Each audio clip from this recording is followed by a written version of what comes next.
So your LG washer is flashing that frustrating IE error code, and your laundry's piling up.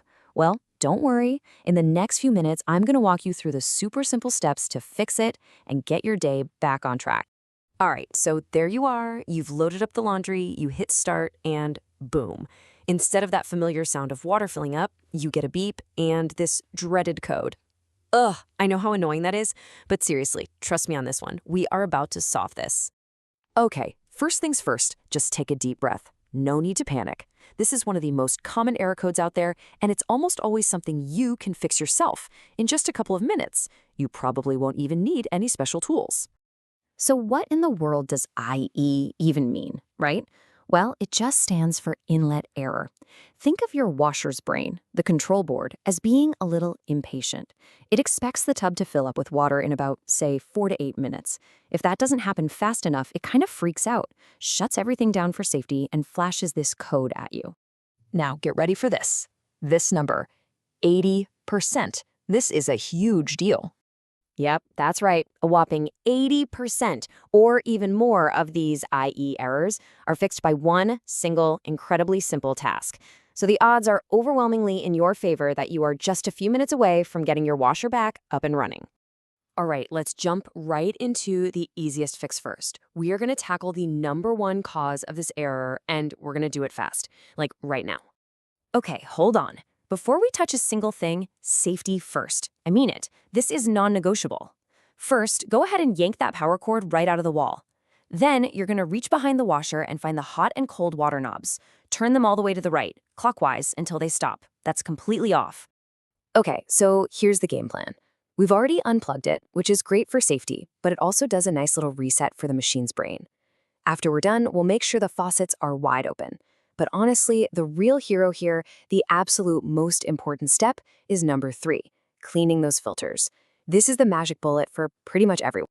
All right, time to get our hands dirty. Just a little bit. Grab a towel, lay it on the floor, and maybe have a small bucket handy. Now, go ahead and unscrew the fill hoses, the hot and the cold, right from the back of the washing machine.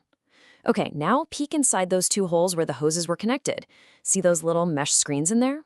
Those are our targets. Take some needle nose pliers, gently grab the little tab on the screen, and just pull it straight out.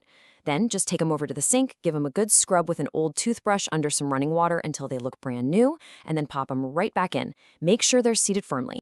All right, once they're clean, just to reconnect the hoses, turn the water back on, plug the washer in, and try running a quick cycle. For like 80% of you, congratulations, laundry day is back on.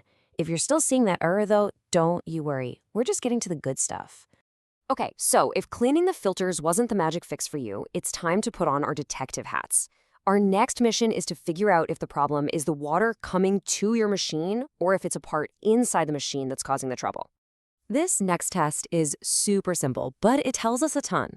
Keep those hoses disconnected from the washer. Just point one of them into a bucket and turn its water valve on for maybe 15 seconds. What you're looking for is a really strong, steady stream of water. Then turn it off and do the exact same thing with the other hose. And here's the big reveal from that test. If that water flow is weak or just a trickle from either hose, guess what? The problem isn't your LG washer at all. You've just proved it. It's probably a kinked hose, a valve that's not open all the way, or maybe a clog somewhere in your house's plumbing. You've successfully found the real culprit. Okay, for anyone who's a bit more hands-on and has a multimeter, this next part is for you. If you don't, no worries, you can just skip ahead. So if your water flow test was perfectly fine, the next logical suspect is the water inlet valve on the machine. Basically, you're doing 2 checks. The first one sees if power is even getting to the valve. You're looking for about 120 volts. The second test checks the valve's little internal motors, the solenoids. If you get a weird reading there, it means the valve is burnt out and you just need to replace it. Okay, let's put the tools down for a second. We can learn a lot just by paying attention. Your washer is actually giving you some really specific clues about what's going on. You just have to know how to read them. So I want you to think, when exactly does this error pop up? For instance, does it only show up when you're trying to do a cold wash?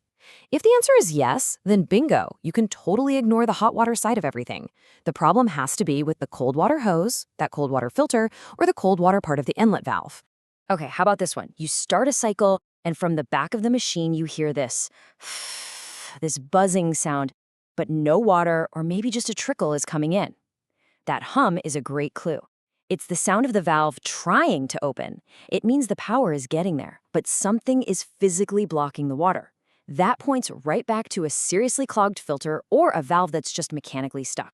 And finally, what if this error happens every single time? Hot, cold, warm, it doesn't matter, you get the IE code. Well, that tells us the problem is something that affects both sides. This could be something like just having really low water pressure in your whole house, or maybe a problem with the washer's own pressure sensor system. That's the little part that's supposed to tell the machine when it's full. All right, we have covered a ton of ground here, right?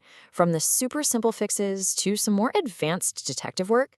So let's boil this all down to your final action plan, the one thing you need to do right now. Look, I'm showing you this again for a reason, because this is it. This is the whole ball game. If you forget everything else I've said, please remember this. In more than 8 out of 10 cases, this error goes away by simply cleaning those little filters. Before you do anything else, you have to do this step. And you know, the best part about this is that it puts the power back in your hands. This is not some crazy, complicated repair that requires an expert. It's basic maintenance. It's something anyone can do, and it can literally save you $100, maybe even $200 on a service call. You can totally do this. And that really brings us right to the end with one final simple question. I've given you the roadmap. The only thing left is for you to actually do it. So, have you cleaned your filters yet? Go on, pull that washer out from the wall. You've got this.